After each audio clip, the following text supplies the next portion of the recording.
Hello traders, welcome to Investoo.com's flash course on how to correctly position your stop losses.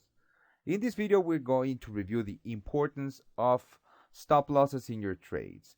And we're going to go to the charts and I'm going to show you two trades. A short position on the GBP USD and a short position on the US dollar Canadian dollar. The difference between these two positions is that we use a stop loss on the we use a stop loss on the US dollar Canadian dollar, as you can see right here on the top of the chart, and on the short on cable we did not use a stop loss. Okay, well, the reason I wanted to start with this is because we need to understand the importance of using stop losses in our trades.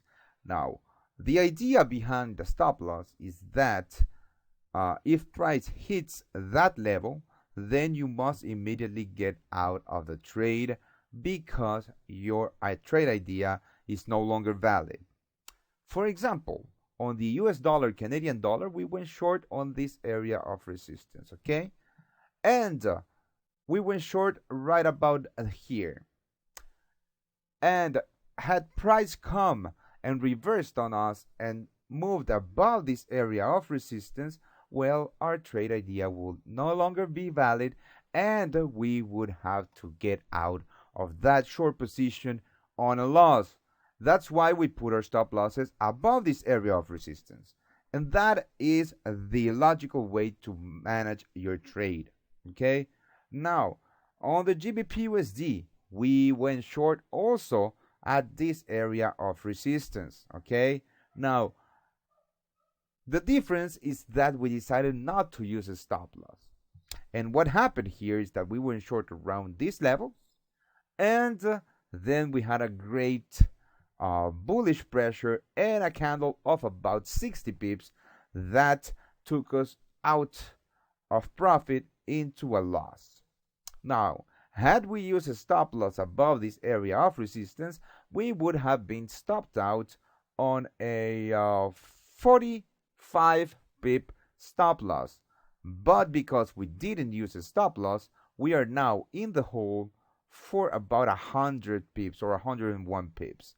And if we go to the P&L, you can see that our short position on the US dollar Canadian dollar does not cover our losses on the GBP USD. So even if you are trying to take a trade and hedge it with another position, your losses can go critically higher than your wins on the other trade. And also,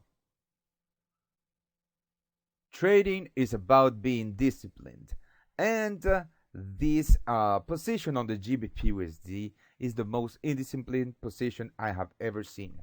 Not only we did not use a stop loss right here, but we let our trade or our losing trade ride on us on an even larger loss, which means that in this case we are hoping that the GBP USD will eventually come down and take us into a profit.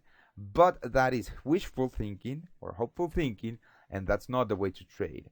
The way to trade is to put on a stop loss, take your position, and not do anything unless your stop loss is hit or your take profit is hit. And in this case, we are going to move our stops to break even because we are already in the money for about 100 pips on the US dollar Canadian dollar.